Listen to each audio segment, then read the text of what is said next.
डब्बा का ईद का व्लॉग आ गया है और ईद का व्लॉग आने से ही पता लग गया कि कितना बड़ा इनके बीच में झोल झाल चल रहा है। मतलब ये हालत हो गई है कि अब ईद के दिन भी प्रॉपर तरीके से ये लोग आपस में ईद नहीं मना रहे हैं। और जिसका इंतजार इतने दिनों से कर रहे थे, इतनी शॉपिंग वगैरह सब कुछ चल रही थी, लेकिन अब जब ईद का दिन आया तो लोग आपस में ठीक से मिल भी नहीं सके, यानी एक साथ ईद भी नहीं मना सके। विश करना भी ऐसा हो गया जैसे कि बिल्कुल फॉर्मेलिटी हो। अभी कल जनाब का व्लॉग आया था, उस जनाब के व्लॉग में डब्बा दिखाई दी थी। डब्बा कैसे दिखाई दी थी? वो आज सब लोग आ चुके थे, यानी कि वो बिल्कुल लास्ट में लेट आई है। ऐसा लगता है कि वो मान मुनव्वल के बाद में आई है, या कि ये कहिए कि किसी के कहने पर आई है। और जैसे वो दोनों घुसे, यानी डब्बा और फनी घुसे, तो उनका कोई भी वेलकम नहीं हुआ। यहाँ तक कि जो मैडम है, मैडम ने सिर्फ जस्ट अपना बॉडी को टच किया और बस हो गया। और भाई ने तो एक बार भी कुछ बोला भी नहीं। यहाँ तक कि जो उसका बहनोई लगता है, यानी फनी, जिसकी कि मतलब ये कहना चाहिए कि बड़ी इज्जत होती है, बहनोई कह लो, जीजा कह लो, कुछ भी कह लो, लेकिन इतनी इज्जत होती है, उसने उसको कोई भाव नहीं दिया, कोई विश नहीं किया एक दूसरे को, ना एक दूसरे के साथ में गले मिले। और उसके बाद में दोनों के दोनों सोफे पे आके जम गए। और सोफे पे आके जमने के बाद में मैडम ने सिर्फ इतना पूछा, दही बल्ले? और उसने हाँ में जवाब दिया और उसको दही बल्ले पेश कर दिए गए। और उसके बाद में फिर दोनों में आपस में कहीं से भी किसी की भी कोई बात नहीं हुई। यहाँ तक कि टेबल पे जब सब लोग खाना खा रहे थे तो वहाँ पे वो खाना खाने के लिए बैठी हुई थी डब्बा, और साथ में मैडम आई और मैडम ने आके वहाँ से एक प्लेट उठाई, लेकिन दोनों की मजाले नज़रें मिल जाएं। और इसके बाद में क्योंकि बेबी रू वहाँ पे सो रहा था अंदर, तो इसलिए पता लगा कि वो जग गया है, तो पूरी फैमिली वहाँ पे पहुँच गई, एकदम बिल्कुल चिड़ियाघर की तरह उसको घेर कर, और वहीं पे खड़ी हुई बस उसको देख रही है। ये भी नहीं कि प्रॉपर तरीके से खुश हो रही हो, किसी की हिम्मत नहीं हो रही कि उसको हाथ भी लगा ले, उसको गोदी में भी ले ले। सिर्फ वहाँ पर डब्बा ने ज़रूर उसका बच्चे का नाम लिया और उसके बाद में व्लॉग से गायब। दोनों को बिल्कुल व्लॉग में जो है इम्पोर्टेंस नहीं मिली। इवन देन रिश्ते में इम्पोर्टेंस नहीं दिखाई दी, गर्म जोशी नहीं दिखाई दी।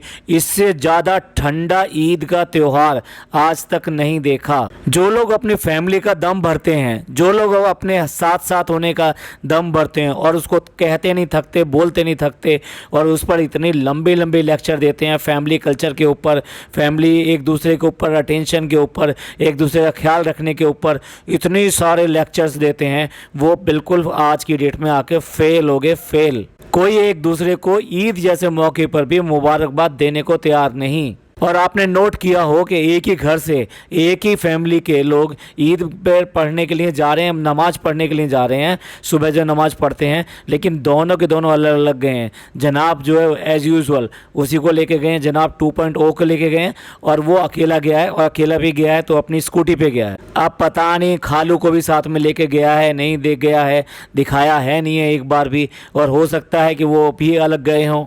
कम से कम जो है लोग बाग जो दूर दूर से आते क्यों अपने घर पे? इसीलिए आते हैं कि अपने लोगों के साथ मिलके ईद मनाएंगे और उनके साथ में नमाज़ पढ़ने जाएंगे। ये नमाज़ पढ़ना इतना ज़रूरी होता है साथ साथ में कि लोग बाग इसको बड़े दिलों से जोड़ते हैं। और यहाँ तो दिल कब के अलग हो चुके हैं, तो अब कहाँ से जुड़ेंगे? तो ये सारे के सारे अलग अलग लोग नमाज़ पढ़ने के लिए गए। तो ये मैं छोटा सा हाल बताया कि जनाब का जो व्लॉग आया था उसमें डब्बा और फनी किस तरीके से गेस्ट अपीयरेंस में वहाँ पर आए और उसके बाद में गायब हो गए। और जो थोड़ी बहुत कसर रह गई थी ना, यानी मैडम और जनाब ने कम से कम कुछ भी कह लो वो इज्जत रख ली कि उनको अपने घर बुला के कम से कम खाने पीने के लिए पूछ लिया। लेकिन डब्बा का जो व्लॉग आया ईद का, उसने तो सब किराए पे पानी फेर दिया, और अब तक की जितनी भी इनकी थोड़ी बहुत बनी हुई रह गई थी उसको भी ख़त्म कर दिया कि आपस के रिश्ते कैसे हैं इनके, वो बिल्कुल साफ दिखाई देता है। पूरे व्लॉग के अंदर एक बार भी उसने भैया या भाभी को किसी को नहीं दिखाया। एक सीन दिखाया है उनके घर का, और वो दिखाना यूँ ज़रूरी था क्योंकि पापा को विश करने गए और उनके रूम में गए, इसलिए वो पहचान में आ रहा है कि उनके रूम में हैं और वहाँ पे पापा को विश किया है। इसके अलावा एक सीन भी उस व्लॉग का नहीं डाला, या फिर ये कहिए कि वहाँ पे जाके इन्होंने कैमरा निकालने की इनकी हिम्मत नहीं हुई, मन नहीं हुआ, और निकाला नहीं कैमरा इन्होंने। तो पूरे व्लॉग में ना बच्चे का नाम आया, ना ये बात आई कि भैया भाभी हैं नहीं है, ना उनके यहाँ का एक शॉट दिखाया, ना वो दोनों उनमें से कोई भी इनके घर के अंदर आया। अब देखिए ईद का व्लॉग था, सारा घर के लोग थे, सारे घर के लोग थे, थे इसमें, लेकिन कौन कौन मिसिंग थे? सिर्फ और सिर्फ भैया और भाभी मिसिंग थे, या वो बच्चा मिसिंग था, वो भी अब फैमिली का पार्ट है। और देखा जाए तो पापा ज़रूर वहाँ पे दिखाई दिए क्योंकि थोड़ा सा सीन उनका दिखा दिया, बाकी कुछ भी नहीं दिखाया, यानी कि वही दोनों गायब रखे गए, इस व्लॉग से दूर रखे गए। इससे पता चलता है कि छोटा मोटा नहीं, बहुत बड़ा वाला इनके बीच में किस्सा हुआ है। अब इस किस्से के कारण क्या एक है? इसके किस्से के कारण तो बहुत सारे हैं। सबसे पहले दोनों बच्चों की पढ़ाई के ऊपर जो बवाल हुआ और जितने नेगेटिव कमेंट्स आए और जितनी इनकी ट्रोलिंग हुई, वो सबसे सामने है, किसी से छुपा हुआ नहीं है। और उस सब का श्रेय जो जाता है, उसका क्रेडिट जो जाता है, डब्बा को ही जाता है, और किसको जाता है? और उसके साथ साथ उसने क्या किया कि वहाँ से मौदा से उस लड़की को ले आई जिस लड़की के भाई के साथ में 36 का आंकड़ा चल रहा था जनाब का। ना केवल ले आई बल्कि उसको अपने घर में ही रख लिया, या ये कहिए कि अम्मी के घर में रख दिया। अब अम्मी के घर में क्योंकि वो आई हुई है तो इसलिए जनाब और मैडम जो आने में थोड़ा सा हिचकेंगे, तो वो वहाँ पे इतना प्रॉपरली आ नहीं पाएंगे। वो बात दूसरी है कि जनाब और मैडम ने चाहे ईद का व्लॉग हो और या फिर जो इन दोनों के साथ हो, थोड़ा सा कम से कम कैमरे के सामने करके दिखा दिया। भाई अब अगर देखा जाए तो क्या है, ये दोनों के दोनों टीवी पे एक्ट्रेस रहे, एक्टर और एक्ट्रेस रहे, तो इनको पता है कि कब किस सीन में कैसे प्ले करना है। तो जैसे कैमरा एंगल खुलता है और एक्शन होता है तो ये अपने पोज में आ जाते हैं, या ये कहिए कि अपने किरदार में आ जाते हैं। और किरदार क्या है? यही दिखाना कि फैमिली में हम सबके साथ में हैं और सारी फैमिली हमारे साथ में है और हमारे बीच में बहुत ज़्यादा प्यार है। अब देखिए यही चीज़ तो ये दिखाना चाहते थे, तो उन्हें पता है कि कैमरा ऑन होने के बाद में उनको क्या करना है, तो उन्होंने बाखूबी अपना किरदार निभा कर दिखा दिया। यानी उस वो जो लड़की आई थी, वो घर के अंदर आई, उसको भी अच्छी तरह से विश किया, मैडम ने गले भी मिली उसकी जो छोटी बच्ची आई थी उसको भी प्यार किया, और जनाब ने भी उस बच्ची को प्यार किया, और दोनों को इन लोगों ने खाने के लिए भी पूछा। तो अच्छे एक्टर और एक्ट्रेस की तरह इन्होंने अपना रोल पूरी बाखूबी तरीके से निभाया। लेकिन डब्बा कहाँ है? डब्बा को तो कुछ आता जाता ही नहीं है, तो डब्बा ने पूरा का पूरा यहाँ पे रायता फैला दिया। जो काम थोड़ी सी एक्टिंग में निकल सकता था और अंदर की बातें अंदर ही रहती, डब्बा ने तो पूरी की पूरी पोल खोल दी। और रोना धोना ये सब करना, एक बार नहीं, 2 बार नहीं, 3 बार नहीं, रोना धोना सब कुछ करके दिखा दिया। आपने देखा होगा कि जब मेहंदी लगी थी तब भी वो ऊपर नहीं आई थी, और इस तरीके से उन्होंने वहीं पे मेहंदी लगाई थी, अम्मी वहाँ पे गई थी। इसी तरीके से फादर्स डे मना लिया अलग अलग बिल्कुल ही। तो भाई जब आप एक बार नहीं, 2 बार नहीं, फैमिली को इन्होंने बांट कर 3 से 4 बार एकदम अपने अपने व्लॉग में दिखा दिया, जो नॉर्मली ये दिखाते नहीं थे, क्योंकि व्लॉग में आकर ये सब लोग एक साथ हो जाते थे। लेकिन ऐसा इन्होंने इस बार जो पूरी तरीके से दिखा दिया कि हमारे बीच में कितने फ्रैक्शन हैं और हम कहाँ साथ साथ हैं। हम तो साथ साथ का ड्रामा करते हैं। जनाब का बर्थडे है, तो बर्थडे में जो उसकी जो छोटी छोटी क्लिपिंग लगाई गई है, यानी कि मैं क्लिपिंग की बात कर रहा हूँ, जो कि जनाब और मैडम के जो चंगू मंगू हैं ना, उन लोगों ने बर्थडे सेलिब्रेशन की जो है थोड़ी छोटी छोटी सी क्लिपिंग लगाई हैं अपने इंस्टा अकाउंट पर। उनके साथ ही जो है इन्होंने भी क्लिपिंग लगाई है, यानी कि डब्बा ने भी क्या क्लिपिंग लगाई है भाई के लिए कि भाई हैप्पी बर्थडे ऐसे करके 3-4 क्लिपिंग लगाई है। और फिर ये डब्बा के साथ में फ़नी कैसे पीछे रह जाते, उन्होंने भी एक तस्वीर छाप दी अपनी और भाई की, और वो कब की है, वो अब की नहीं है, वो बहुत पुरानी तस्वीर है। अगर ये दोनों बर्थडे सेलिब्रेशन में शामिल हुए होंगे डेफिनेटली, क्योंकि दिखाने के लिए तो इन्हें वहाँ पे जाना ही पड़ेगा ना, अदरवाइज़ बिल्कुल ही नेगलेक्ट हो जाएंगे ये। और इनको बहुत सारे सब्सक्राइबर जो कि इनकी तरफ से आते हैं, यानी कि मैडम की तरफ से आते हैं और जनाब की तरफ से आते हैं, वो मुंह मोड़ लेंगे, तो इसलिए उन्हें वहाँ जाना तो पड़ेगा ही पड़ेगा। लेकिन वहाँ की एक भी क्लिपिंग वहाँ पर इन्होंने डाली नहीं। जब ये वो बताइए चंगू मंगू डाल सकते हैं, मैडम डाल सकती हैं बर्थडे की क्लिपिंग, तो फिर ये दोनों क्यों नहीं डाल सकते? क्योंकि एक होता है जहारियत करना और एक होता है दिल से करना। तो इन्होंने जो किया है वो जहारियत किया है, क्योंकि अभी भी इनके जो पंगे हैं बीच के वो बिल्कुल भी ख़त्म नहीं हुए हैं। कोई काम गलत हो जाता है तो मैडम तो कहती हैं पचका हो गया, और आज की डेट में डब्बा अगर कोई काम गलत हो जाता है या कुछ भी ऐसा है जो फेवरेबल नहीं है तो वो कहती है पनौती। पर सही देखा जाए तो इस घर की जो पनौती है, डब्बा को तो सब कहते ही कहते हैं, लेकिन डब्बा का ये जो डिसीजन था कि वो शादी जो है इससे फ़नी से करेगी, वो पनौती साबित हो रहा है। जिस मोमेंट से ये जो शादी हुई है उसके बाद से दोनों के अंदर इतने फ्रैक्शन आते चले गए और बड़ी स्मार्टली इसने गेम खेला है। और इस तरीके से सबसे पहले भैया और भाभी को अलग किया, जिनका कि पूरी फैमिली के अंदर एक तरह से रौब चलता था और जिनके तरीके तरीके से ही पूरी फैमिली चलती थी, उनके आगे किसी की बोलने की हिम्मत नहीं होती थी। और ऐसी बात नहीं है कि खाली उनका डर ही था, लेकिन वो फैमिली के लिए करते भी थे। भाई कुछ भी कह लो, लेकिन दोनों ने यानी कि भैया और भाभी ने यानी मैडम और जनाब ने फैमिली के लिए बहुत किया है। देखो कहाँ से फैमिली को जनाब तो उठा के कहाँ तक लिया है, उसके लिए उन्होंने कुछ भी किया हो, लेकिन अपनी फैमिली के लिए तो बहुत ही अच्छे हैं ना। माँ और बाप को ऐशो आराम में यहाँ पर ले आए, एक अच्छे एनवायरनमेंट में ले आए। आज की डेट में उनका प्रॉपर तरीके से इलाज हो सकता है, देखभाल हो सकती है, खा पी रहे हैं, अच्छी जगह रह रहे हैं, घूमना फिरना मिल रहा है, सब कुछ हो रहा है। और देखो मैडम के भी आप ऐसा नहीं कह सकते, चाहे वो अपनी रॉब चलाती हो चाहे कुछ भी करती हो, लेकिन इनका करती तो है। इनके घर को आज कहाँ से कहाँ लेकर आ गई है, ये सब किसका है? ये मैडम का ही है। तो देखा जाए तो अब ये पनौती कौन है, अब आप खुद डिसाइड कर लीजिए। तो फनी ने बड़ा स्मार्ट मूव खेला है।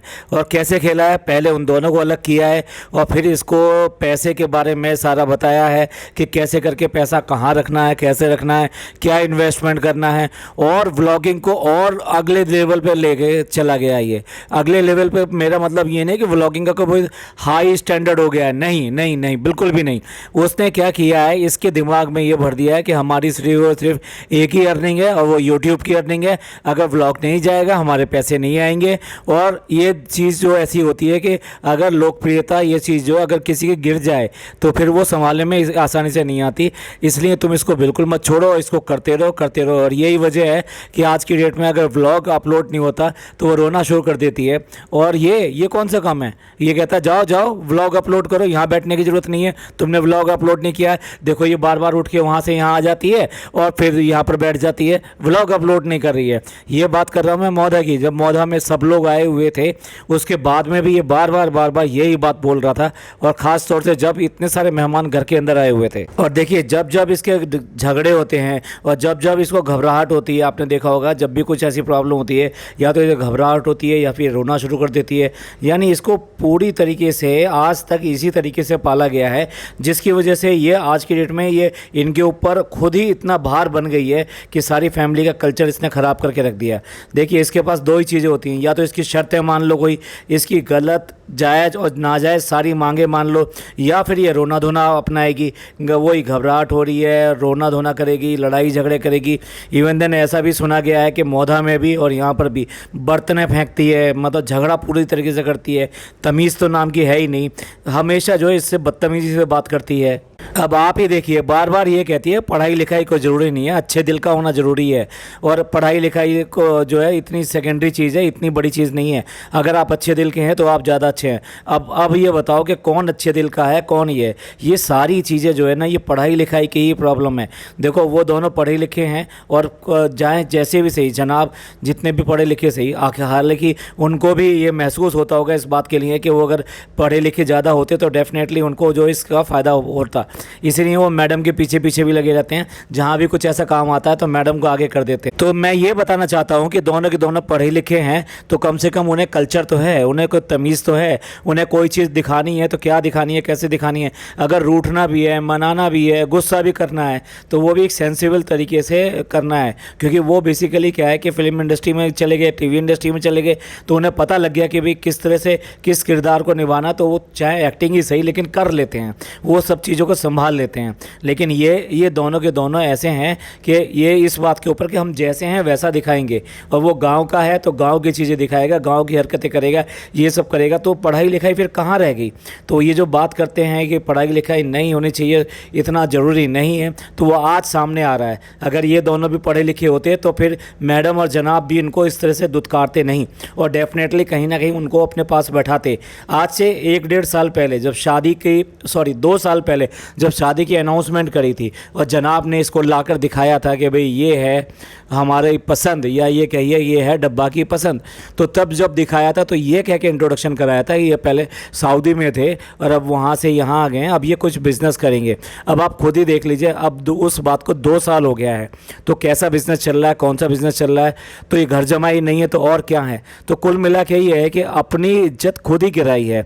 और इस तरीके से पनौती कौन बना है ये आप ही डिसाइड डिसाइड करें, हम कहेंगे तो शायद इनके व्यूवर्स को बहुत ज़्यादा बुरा लगेगा। और जब मन में गांठें पड़ जाती हैं तो इतनी जल्दी वो खुलती नहीं है। या ये भी कह सकते हो कि डब्बा की जल्दी ही आंखें खुलेंगी नहीं कि ये सब जो क्या हो रहा है और किस तरह से हो रहा है और कौन कर रहा है। और आज की डेट में वो ये सब जो कर रही है वो ठीक नहीं है। अब आप देखो ना, वो जितना भी गलत करे, वो जितना भी गलत करे, कैसा भी करे, वो रोना धोना मचाए, कुछ भी करे, वो उसको क्या कहता हुआ दिखाई देता है, नहीं नहीं बेटा बेटा कोई बात नहीं है, हो जाता है, हो जाता है, ऐसा नहीं होता है, सब ठीक हो जाएगा, ये हो जाएगा। कभी उसको ये समझाते हुए नहीं देखा गया कि गलत क्या है और सही क्या है। उसको हमेशा पैम्पर करता हुआ दिखाई दिया। तो इस तरीके से, जिस तरह से इसके माँ बापों ने, इन सब लोगों ने इसको पाला है और जिसकी वजह से आज ये ऐसी है, वैसा ही वो लेके चल रहा है उसको कि भैया ऐसा है, पैसा तो आना चाहिए और अपने मज़े तो आ रहे हैं, बाकी जो चल रहा है वो चलने दो। ये खुद ही आपस में लड़ मर के जो है अलग हो जाएंगे और मेरे मज़े आ जाएंगे और जो मैं चाहूँगा वो उस तरीके से करूँगा, किसी का कोई कंट्रोल नहीं रहेगा। तो जैसा कि मैंने कहा कि गांठ पड़ जाती है तो वो आसानी से खुलती नहीं है, तो इनकी भी ऐसे जल्दी से खुलने वाली नहीं है। आगे के कुछ व्लॉगों तक भी अभी ये सब समस्याएं इनकी चलती रहेंगी। दिखाने के लिए बर्थडे भी किया जाएगा और उसके बाद में एकदम सन्नाटा, जिसे कहते हैं ना, सन्नाटा छाया जाएगा। और यही वजह है कि दोनों के व्लॉगों में सन्नाटा छाया हुआ है बिल्कुल पूरी तरीके से। उसमें ईद वाली बिल्कुल भी मज़े वाली चीज़, जोश वाली चीज़, खुशी वाली चीज़ दिखाई नहीं दे रही है। आप, अगर मैं गलत सब कह रहा हूँ तो आप इनके पुराने वाले व्लॉग देख लीजिए, जो कम से कम 1-1.5 साल पुराने व्लॉग हो, जब ये शादी नहीं थी उससे पहले इनकी ईद किस तरह से मनती थी और कैसी होती है। और इनकी क्यों, और भी बहुत सारे व्लॉगर्स हैं जो ईद मनाते हैं, उनकी देखिए। तो चलिए एंड करते हैं इस पॉडकास्ट को। ये पॉडकास्ट पसंद आया हो तो प्लीज़ लाइक कीजिए, सब्सक्राइब कीजिए, शेयर कीजिए। और इस सब झगड़े के बारे में आपका क्या कहना है प्लीज़ कमेंट करके ज़रूर बताइएगा। थैंक यू, धन्यवाद, शुक्रिया।